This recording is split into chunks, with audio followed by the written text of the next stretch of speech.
What you're speaking about right now is really the reason I wrote this book.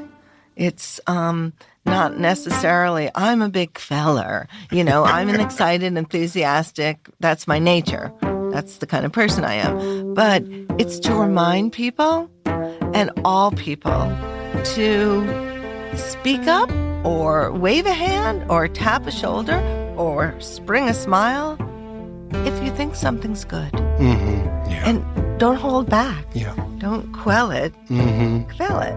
That was world champion endurance athlete, sports psychologist, and author Barbara Edelston Peterson.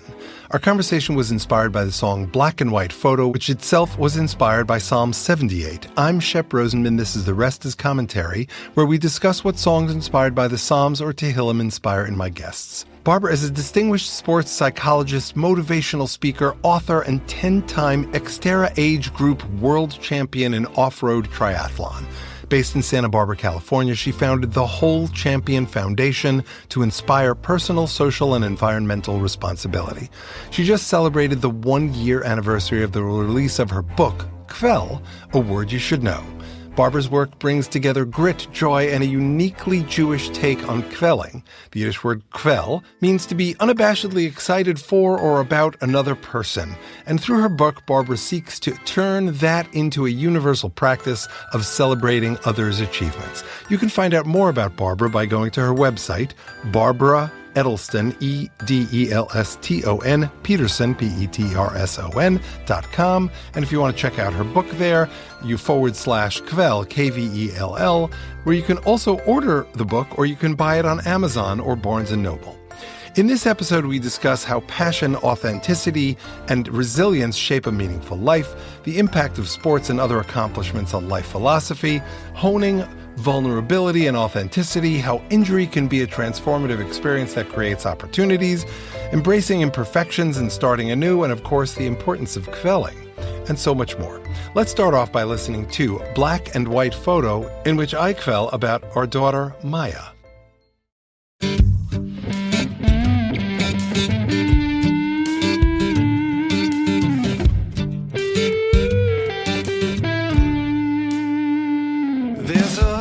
Black and white photo on our kitchen wall of a 1940s model.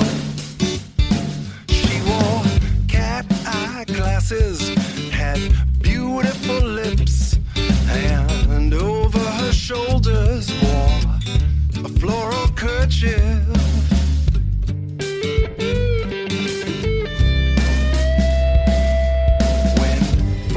This photo, they ask me if it's you. I try to tease them for a few. It could be, I say, and then my smile gives it away. My daughter's just like my mother in so many ways. My mother's face, my mother's style, my mother's wisdom and grace, her kindness and her smile.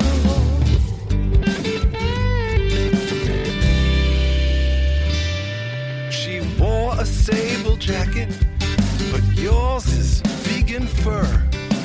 Each view and part about the glamour. She preferred Rome for slippers. You prefer your Uggs.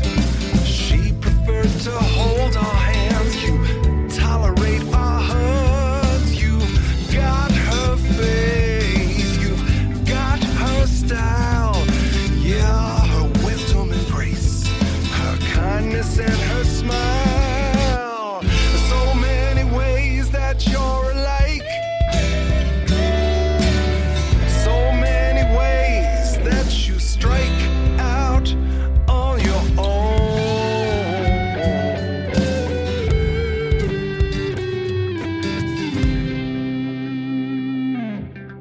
You already portray the fierceness of your mom. Your kids like you would be the bomb. Your world will change just like you changed ours. When you snuggle your kids, you'll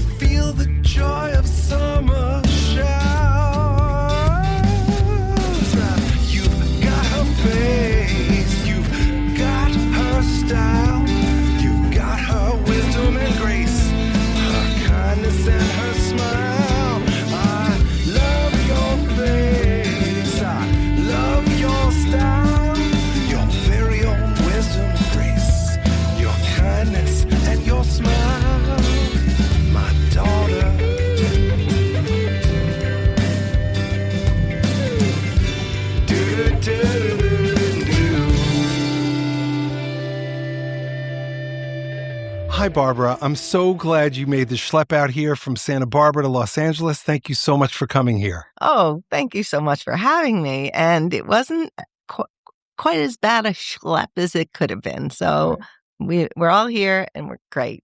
Good.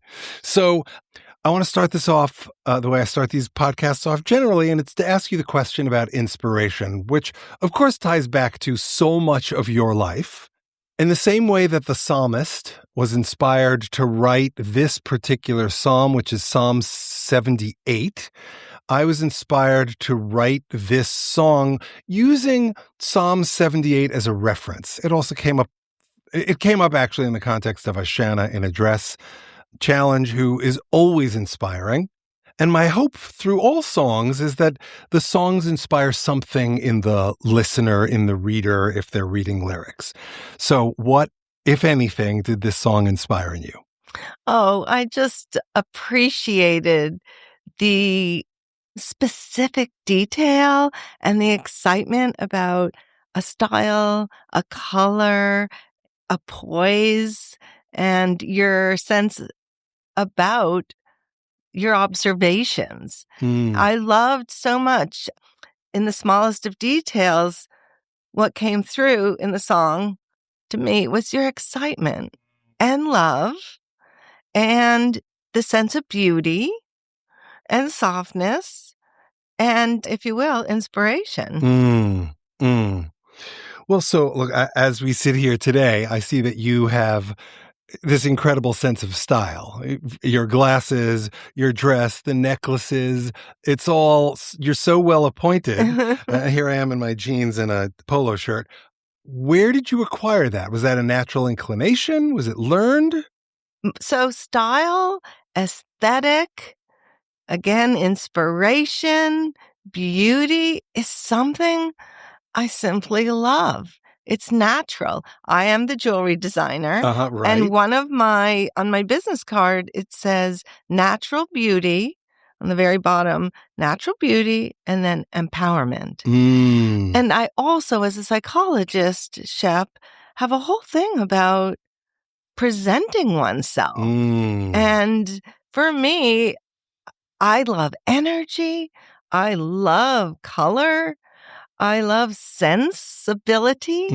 And there's another angle to this, if you don't mind me sharing and being open, is that most people with my big smile and my energy wouldn't really know that I lack in confidence in certain areas. Never in a million years would I have guessed that. First of all, I want to connect the dots here because you've talked about your jewelry designer self, your psychologist self. You're also an author and you are a competitive athlete. Is all of this movement towards accomplishment connected to that? Absolutely. It absolutely is. And I would be neglectful if I didn't say, yes, there's a compulsion and there's a drive and there's let's say neurosis about aspiration. And I could go into some other things. I'm an identical twin. And when we've been interviewed before about our athletic accomplishments, she says, it's when we're interviewed separately, she would say we were bred to be athletes. And I basically just go, oh, and I roll my eyes because in truth, it's our coping mechanism from living in a dysfunctional family. And the two of us are birds of a feather. The identicals are absolutely identical. And we resisted a lot of what went on. Interesting. So we have drive. As kids, were you athletic? Very much so. So that was part of building the drive. But when you say you resisted what was going on, it was the dysfunction. Yes. And I can promise you the drive went into hyper gear. We were just naturally athletic and outdoorsy, but both of us now, a huge ribbon in our rainbow of who we are is intensely competitive sport. And we're both going to be 70 and we still compete and we are we win. Yeah. We generally win because we work hard. Do you compete together? Or do you compete Never. against each other? We never compete together. What or are her against sports each other. versus yours? So we're both what we call extreme endurance athletes, and my sister does Ironman and ultra running, Mhm. and I do off-road triathlon, which is mountain bike, open water swim, mountain bike, and trail running. And I also do open water, like ultra swimming.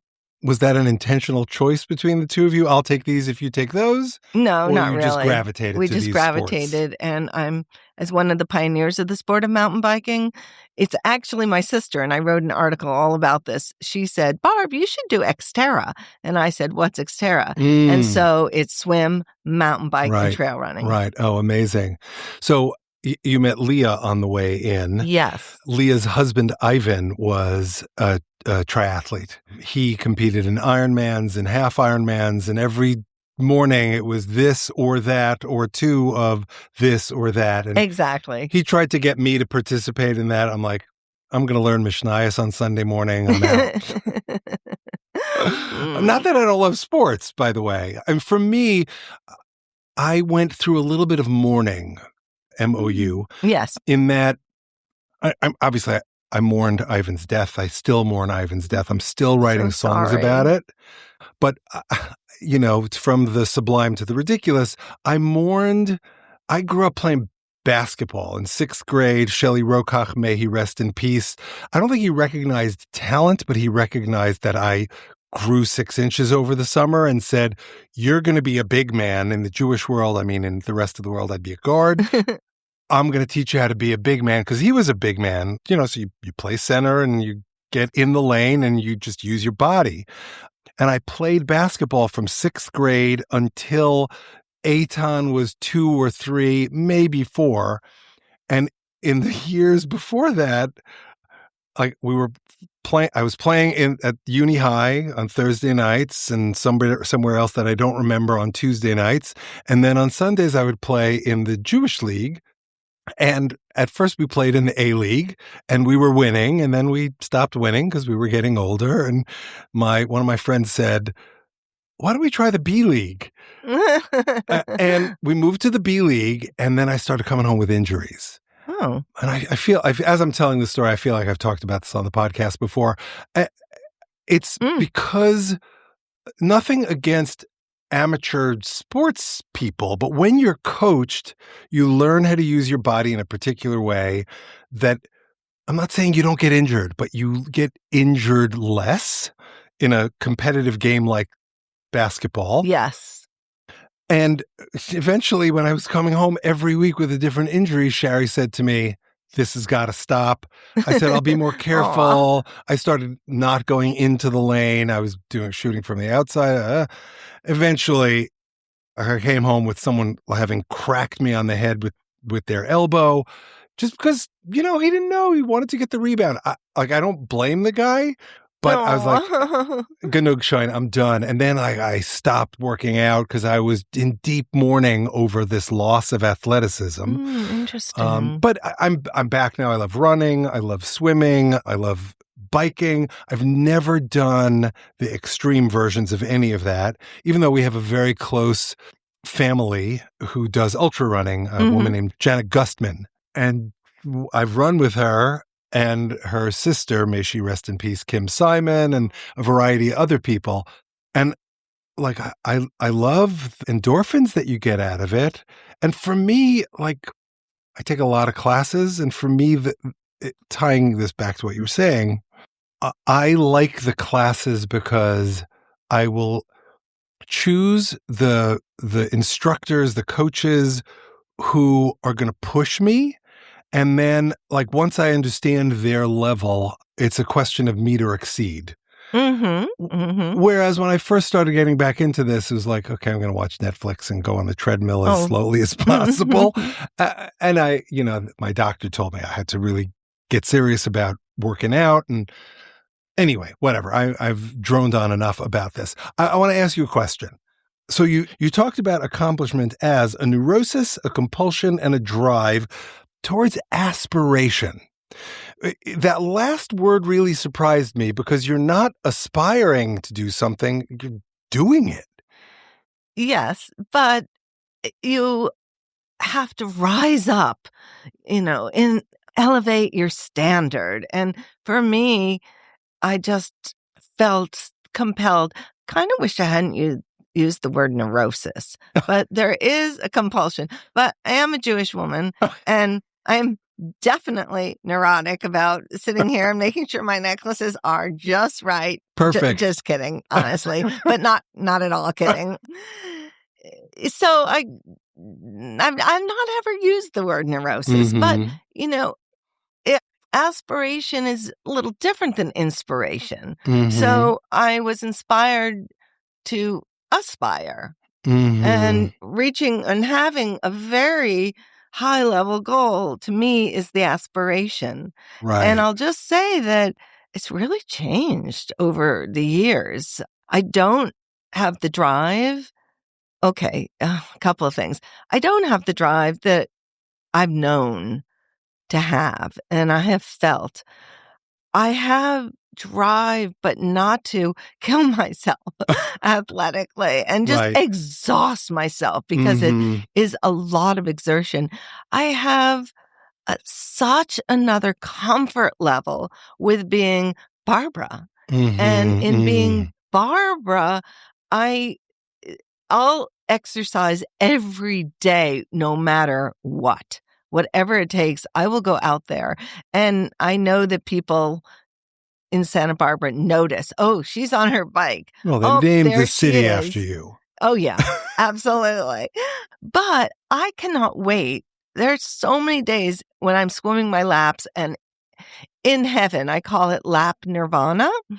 But I cannot wait to get back to my work on Kvell or my nonprofit or just to get those tasks going and moving and succeeding. Right. So it's really a pleasure to have a variety of different drives and passions. Does that add to your Kvellness? Absolutely. Okay. So let's talk about this. What inspired you to, look, I've read your books or some of your books. I didn't read the one about recovering, being in bed for months at a time. But I didn't see that until after I read the two that you shared with me. But you talk about some of that. So talk to us. For those who don't know you, tell us the story of your journey into Kvell. Okay. Well, and it's all in the book for sure. I grew up in this highly enthusiastic, high energy family, for better or for worse. But the best part, and it's very much written about in the book, is the kvelling. Our parents were their 3 daughters cheerleaders, and it was kvelling outwardly and energetically. Traditionally, kvelling, as we know, is a bubbling over inside a Jewish home between grandparents or parents and children or grandchildren. And in our household, my dad would whistle and wave his arms and smile and hug us, just letting us know we've done well. And therefore, we didn't doubt all sorts of next steps in growing up. Sure. The 3 daughters, the 3 sisters, we've gone on to dramatically different lives, and our paths have been very different. But, I just went through my life thinking, oh, I like that. Oh, I like that a lot. And I'm going to do really well, whether it be sport, playing the flute, weaving. I was a huge knitter and weaver and kind of a designer. And later on, that turned into jewelry, thanks to both my daughters, who we used to bead pasta and wooden beads. And I was like, I might be able to make something really nice for myself. So I went out and bought beads, and it was a disaster until I really couldn't get it. And then I made some other things, and people were like, oh my God, where did you get that necklace? I love it. Oh, I made it. oh, can you make one for me? Yes, but you have to buy the materials because I went after some nice things. Anyway, the Kvell always stayed with me. I was conscious about kvelling over other people in other aspects of life. And I'll never forget, it was 1999, and I was talking to the publisher of one of my other books. I know just where we were in Berkeley at Tomate Cafe. And I said, Brenda, at some point, I have to write about Kvell. It's just too important. And nobody knows this word. And my working title in my body, in my head, was the best word in the whole world that nobody knows. But then I realized it's a word, but it's a practice. And I really cannot wait to write this book.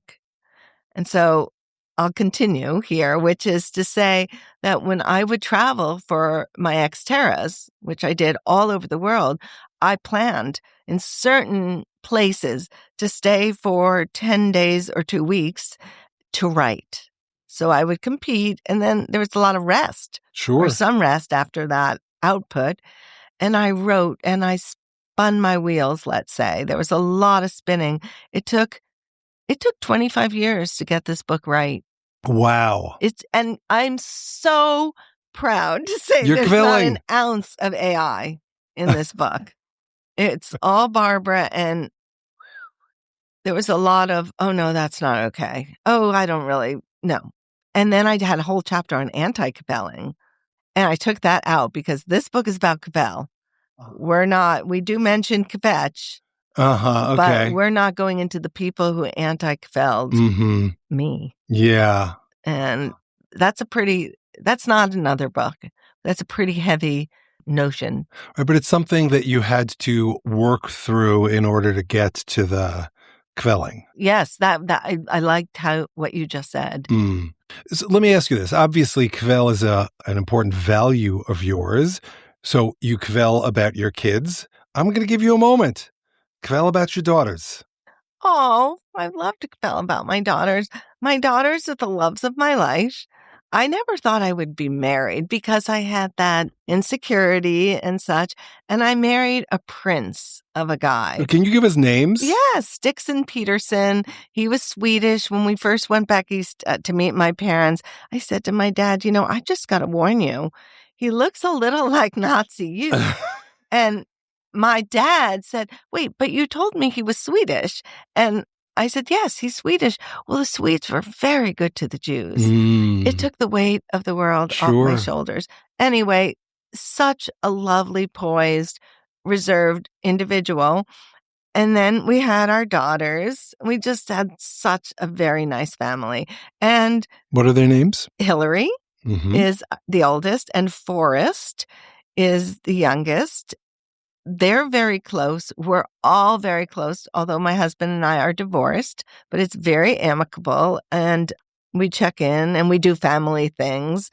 And by the way we handled our divorce was, if you ask me, it was award-winning. We were very loving and caring and careful with our daughters, but they were in their 20s. Right. So it was Well, don't okay. You don't need to butt that, right?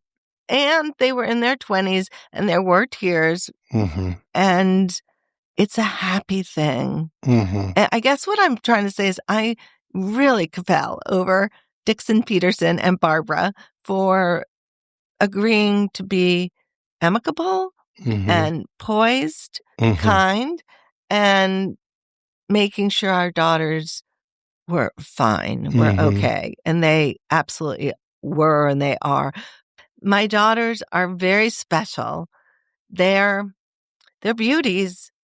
But what I love and Kvell over is the beauty within. It's exceptional. And there isn't anyone else in my life, wherever I have been and wherever I go, who doesn't Kvell over these girls. Sure. So there's a beautiful rabbinic aphorism. It says that a person should be toho kiboro, which means their inside needs to be like their outer wrapping. You can't behave falsely. And if you're beautiful on the outside, be beautiful on the inside. If you're beautiful on the inside, you're going to be beautiful on the outside, regardless of what you look like, because your beauty is going to shine through. And that's another way of, to me, manifesting this sense of Kvell, this gushing up that comes when you talk, like when you talk about your daughters, when I talk about my daughter, and I talk about my son who's playing at the Mint Saturday night. This is going to be published long after he's played, but he's releasing a new album, and like we're kvelling over. Oh, I'm kvelling, listening. Come to the Mint. I'd like to. 10 to 10. Saturday night, right here. Because I will be in Santa Monica at a wonderful book reading. Fabulous. So I think I'm awesome. That's great. going to take that kvelling and listening to this and see I'll send you the Partiful invitation when my phone is available again. So, like, we kvell over our kids. I kvell over my wife, too, the same way you do over Dixon. We friend hard. I kvell over our friends and our friends' kids. Oh, I've never heard that expression. Friending hard? Never. I love it. Like right behind you, that's my friend since we were 18 or 19. And his niece, and these kids are like their kids. They're like our kids. These are our chosen family, and these are all people we kvell over. And I have all these musician friends. You know, Alicia Jo Rabins is about to put out her new book, which I can't wait to read. Joe Buchanan just released a new album, and Chava Morel is releasing songs all the time, Naomi Less, and on and on. And I'm so thrilled for these accomplishments. Oh, yes. And I think that sense of excitement for others, for those who listen to the podcast all the time, you've heard me talk about this before. There's a machlokas, a disagreement between Rebbe Eliezer and the other chachamim, the sages, over the ritual status of an oven, the oven of kovno or achnai in Aramaic. And Rebbe Eliezer is arguing for his position, and he says, if I'm right, let the walls of the Beit Midrash cave in just a little bit so nobody gets hurt. Speaking of kvelling, I know I'm digressing here, but I have this Aura frame, AURA, that keeps like changing photos, and my parents keep coming up, so they're kvelling. That's a picture that's not actually what they looked like. That's them on the set of A Stranger Among Us, where they were kvelling over my brother as the producer, and the beautiful woman in the background is Bryna Zucker. It's one of my favorite photos of them. I should say, that's so funny that this came up.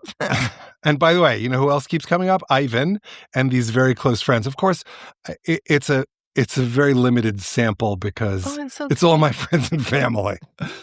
So where was I? Rebbe Eliezer says, let the walls of the Beit Midrash collapse in a little bit.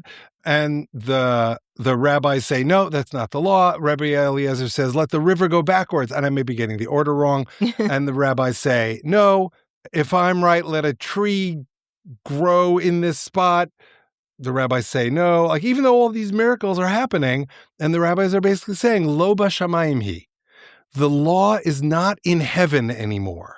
The Torah is down here on earth. It's up to us to actualize and to manifest that type of aspiration you were talking about. How does God respond? God laughs and says, Nitzchuni banai. You have surpassed me.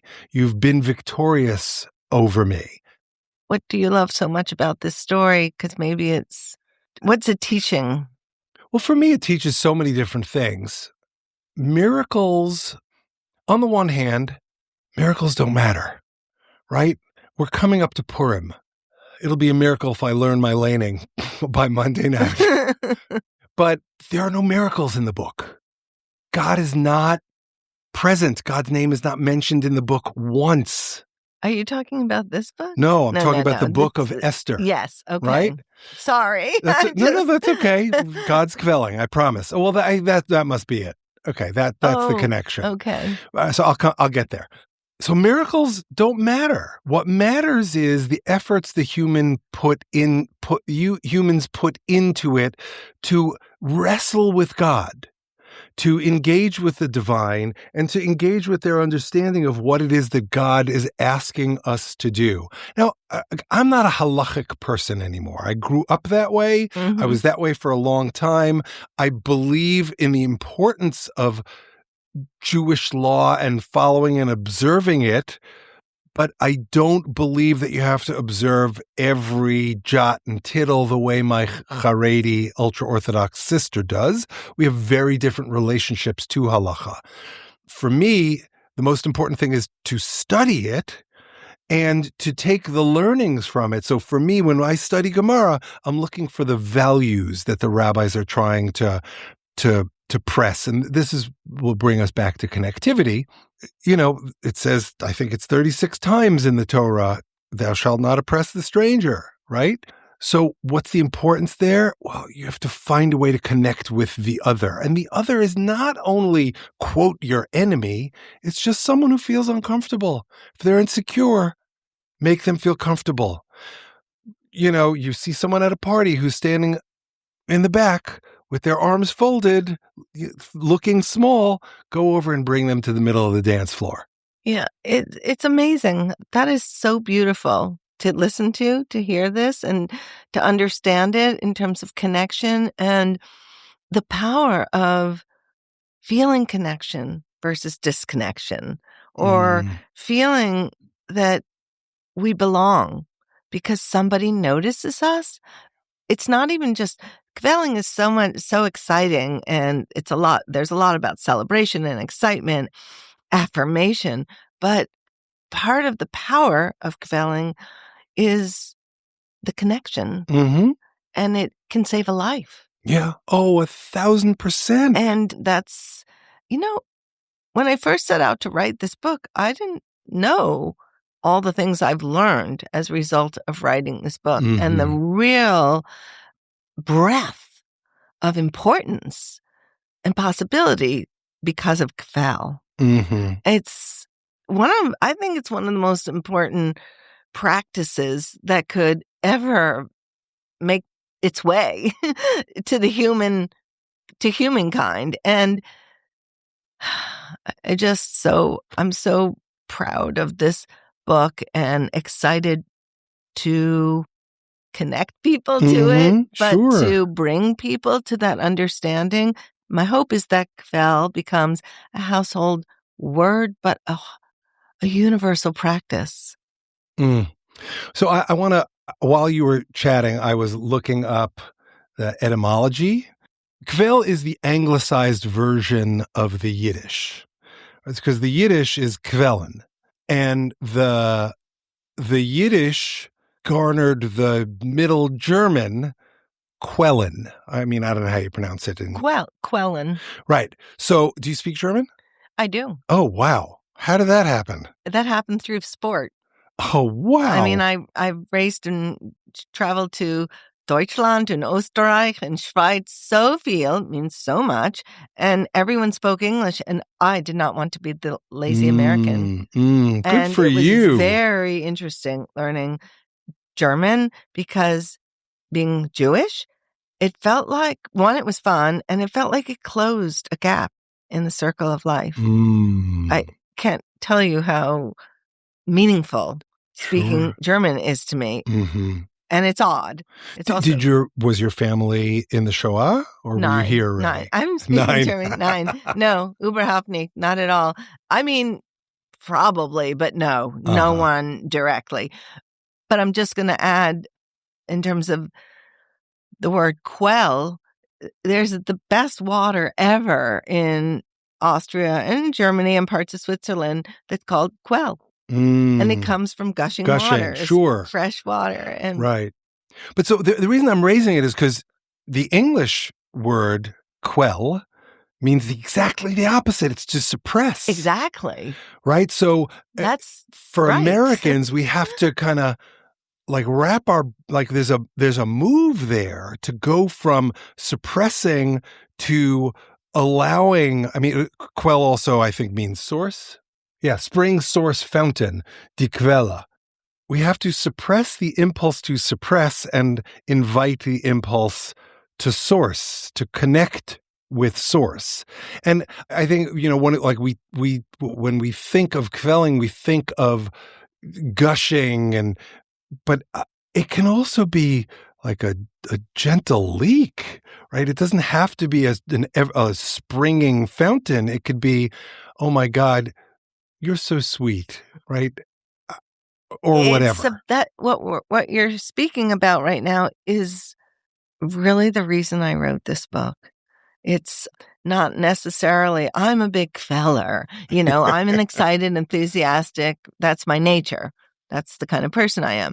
But it's to remind people and all people to speak up or wave a hand or tap a shoulder or spring a smile if you think something's good. Mm-hmm. Yeah. And don't hold back. Yeah. Don't quell it. Mm-hmm. Kvell it. Well, I love that.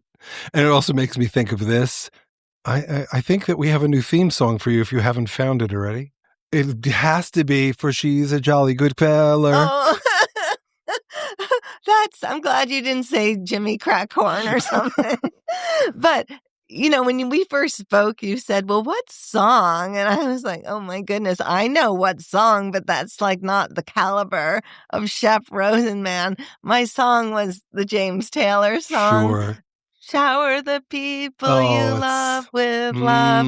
And I get the chills. And yes, we're talking about kvelling and how wonderful it is, but we're also talking about, keep it simple. Just don't hold it in. Mm-hmm. Like anybody can say something when they see good or feel good. Sure. The good. Do your daughters have children? My oldest daughter. Okay. I'm a new grandma. Congratulations. I'm a new nana. So obviously you're kvelling. Oh, yeah. So your oldest daughter's Hillary, right? Correct. So has she adopted this kvelling theology mentality? Adopting their mom's way. Mm-hmm, like they don't really know better, but they kvell. Right. The nature of what each of them do, but especially now with Hillary, she's kvelling. Okay, so it's that natural, it's the same thing as you were raised with this drive to compete. It was born in you, whether it was a natural thing or it was inculcated in you and you absorbed it, it doesn't really matter. It's the same result. You're not kidding. No, not at all. I mean, yes. You mentioned lap nirvana. I just knew you were going to pick up on that. Talk to us about that. Okay. Nirvana. I mean, I know you're extremely spiritual. I also have a master's in Eastern philosophy, and I could sometimes swim laps, or I do open water swimming too. I could swim and swim and swim and swim. I'm lost in the movement, the flow, where my mind goes. I know my body's getting stronger. Mm-hmm.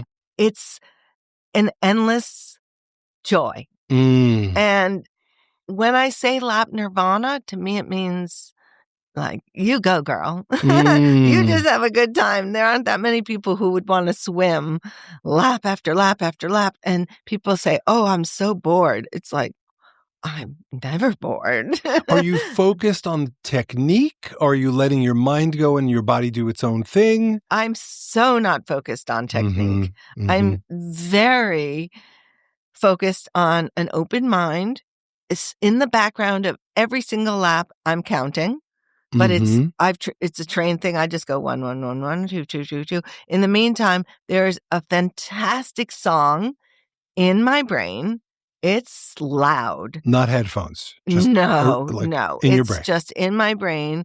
And I am thinking all sorts of thoughts. And big thoughts. It's really special. Do you let them come to you, or do you say, like, are you intentional about it? I want to think about X today. I would say both. And I will also share that in writing the various books, whenever we're moving, whenever any human being is moving and staying with it and left, right, or just ideas come forth. It's just the nature of how the brain and the body work, basically. I used to have a piece of paper by the side of the pool so I just could let go, Mhm. have the thought and love the Right. thought and record the thought with a pencil because a pen, it won't work if the paper gets wet. Sure.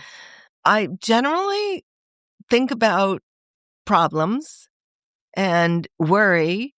And then if I get worrying too much, I then say, stop it now. Let's think about your girls. Mhm. And then I go into Moving like to this kvelling. wonderful kvelling over my girls, or I think about like what I want to make for dinner, or I think about relationships, Mhm. some that are challenging, some that are so special.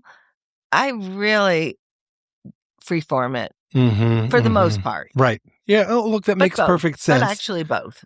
You talk specifically about lap nirvana. Yes. In Xterra, there are no laps. Do you get to that same headspace, or because of the danger, you're much more in Well, the moment? it couldn't be more different, Shep. Say more. It just, the second the gun goes off, it is focus, fierce laser beam focus on not taking my eye off the prize till I get to the finish line. And that's not to say I don't notice when I get tired. When I first start swimming, because it's swim, bike, run, Mhm. I go like, wait, why did I think I could do this? And then it's like, no, no, no, no. Yes, I can. Mhm. It's a mantra. And it's, yes, I can. Yes, I can. Yes, I can. Literally a million times Mhm. throughout the entire race. I don't let any negatives come in. So it's the absolute opposite of lap Mhm. nirvana. And if I have trouble, like in the transition from the bike to the run, because I've been on the bike for 2.5, possibly 3 hours, depending on the course and the weather and everything, it's not a pretty picture. I'm feeling exhausted or my body is like stuck in a certain painful position. I say to myself, I love this. I love this. I love this. But it's always to gear up Mhm. so that I'm better and better and stronger and happier and happier. Right.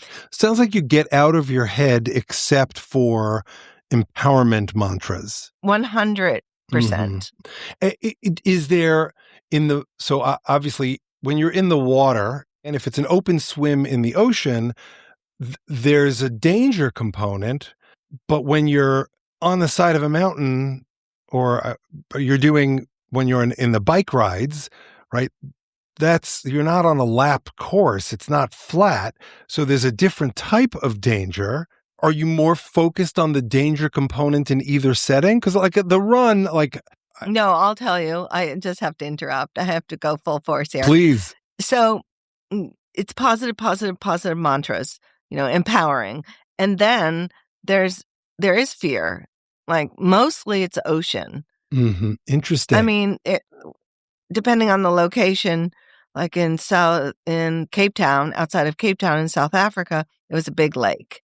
And I couldn't help but think about, are there snakes in this lake? In Glacier, way up, like near inland from Nice in France once, it was the coldest lake. And I couldn't help but think about freezing to death, even though I was with wetsuit and Sure. I think 3 swim caps on and everything. So the swim, there's always a danger. Once at World Championships in Maui, it's a whole other story in itself. But in 2018, the ocean went rogue and we came into 20-foot beach breakers and I almost didn't make it. So that's a whole nother story.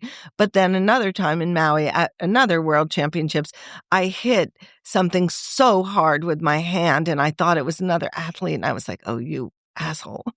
And it was like, oh my God, it was the biggest turtle you've ever seen. Wow. And that's good luck. So I went like sky high kind of thing. But I was like, oh, that really hurt.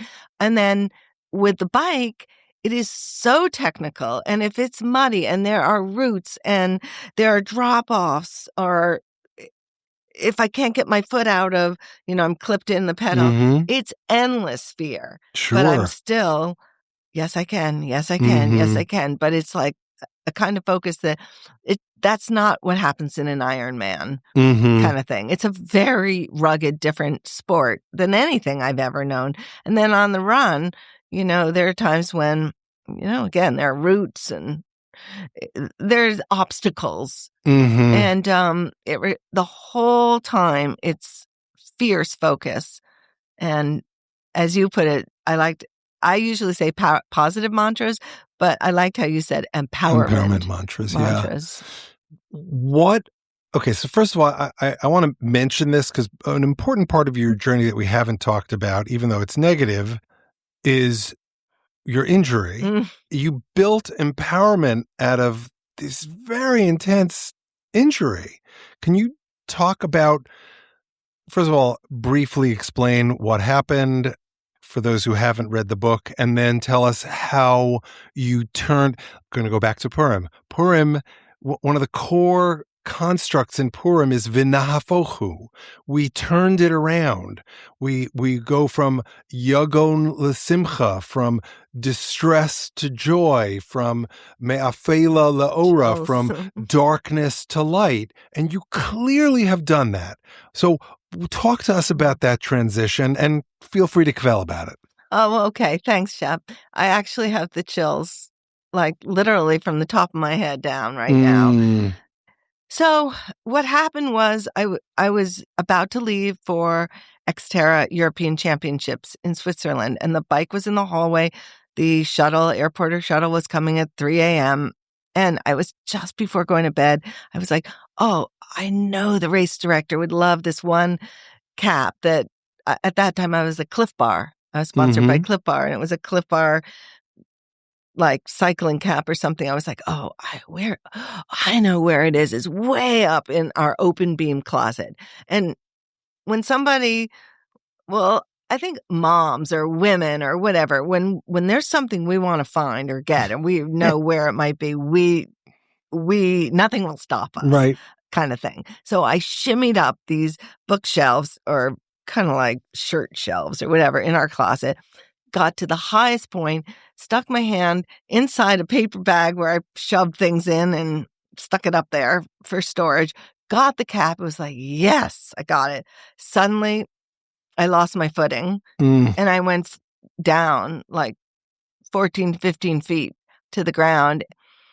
I've never experienced pain like that. And you fell on your heels. I fell. Like, it was called a perfect parachuter's fall, where they both feet hit at the same time.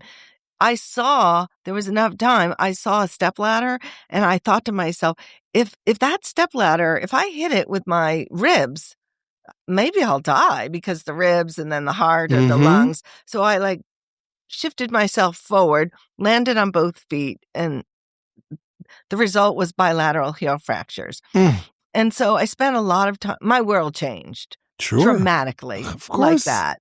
And what happened, just in sort of a long story short, to answer your question, I had an epiphany in the wheelchair, and during your recovery. In my recovery. And by the way, I thought I was going. I stuck my feet that night in a tub of ice water, and I was pretty sure I was going at 3 in the morning to compete. Okay. Yeah, but at one point, well, in bed, I had to go to the bathroom. When I went to go to the bathroom, I couldn't walk. There were no feet. They were little rubbles of stones or something. That's what it felt like. And I think I say that in the book. I realized it was such a dramatic moment that I was living in a bubble. And it was this self-absorbed, exclusive Barbara bubble. And my girls were in that bubble too, because they were elite athletes, and as the mom caring about Barbara and then Hillary and Forrest, it was our worries, our challenges were flights, weather, equipment, just were we fit enough? Were we in shape? And they didn't know they were living in this bubble, but I was the mom and I managed our life, and we were all kind of, the apple doesn't fall far from the tree kind of thing. Anyway, I realized, oh my God,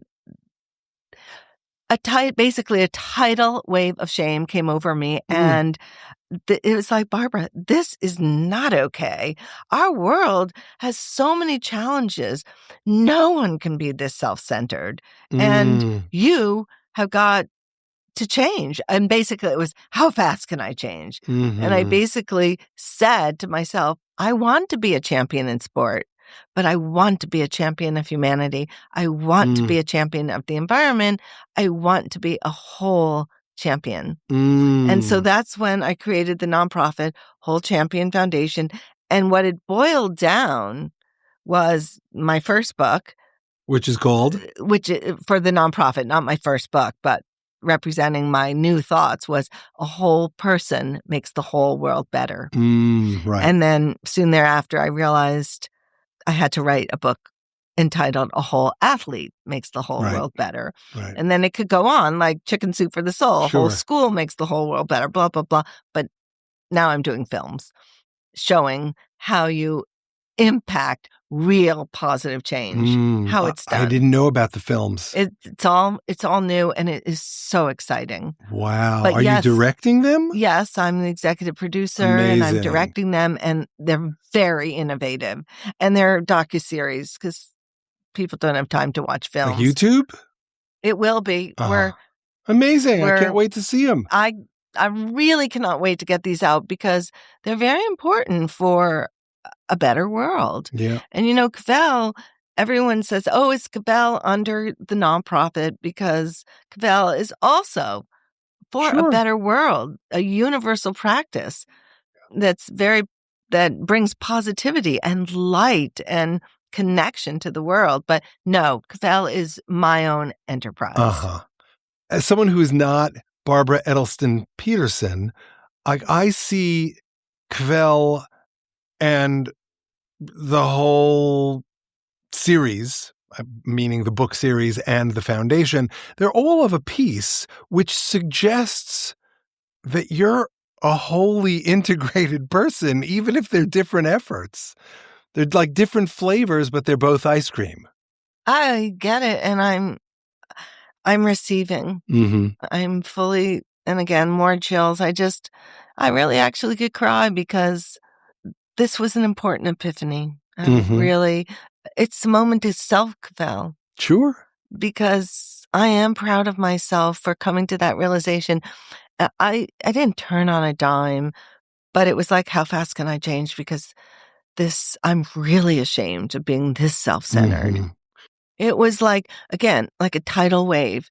Like suddenly a tidal wave just came over me, and I was so ashamed inside 1 minute. And you're in the wheelchair. I'm in the wheelchair. I'm all by myself. Tears are running down my face. And it was a very beautiful moment.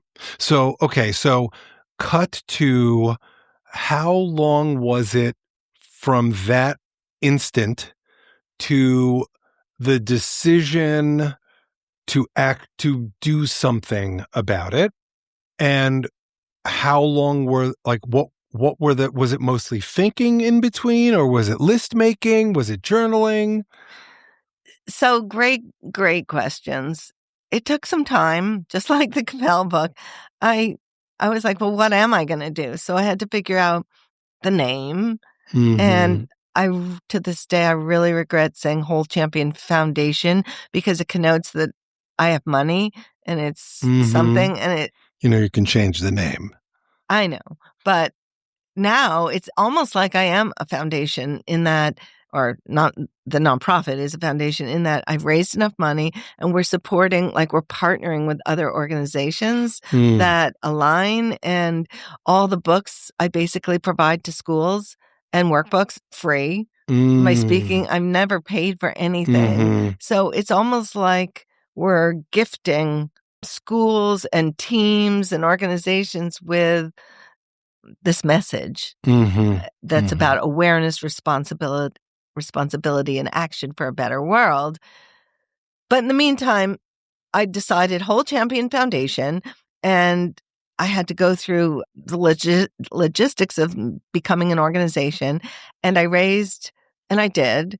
And because I was doing it all by myself and I wanted to do it quickly and I had no clue what I was doing, it became an LLC and I got my first check for a lot. Oh, great. A lot. Yeah, I had to pay taxes on it because it wasn't a nonprofit.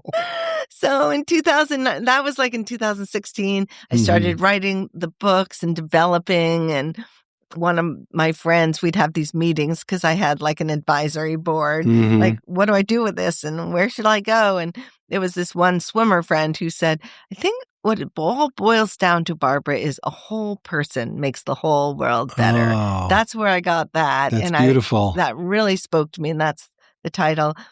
And in 2019, I was at Rancho La Puerta in Mexico, and a phone call came in, and, you can't use your cell phones or anything. And I just knew it was the nonprofit, like the IRS. And so I answered it, and I snuck into like the bathroom or something, and they said, we approved your application. You're a qualified nonprofit. Great. Yeah. So that was 2019. And then here we are, 2026. Amazing. And schools and teams and films and books. And all right. So where can people find out about Barbara Edelston Peterson, and where can people find out about the whole Champion Foundation? So BarbaraEdelstonPeterson.com is a website. Peterson, S-O-N. Yes. And Edelston. Edelston, S-T-O-N. So Barbara Edelston Peterson. If you could see how I spell this on the phone 8 times a day.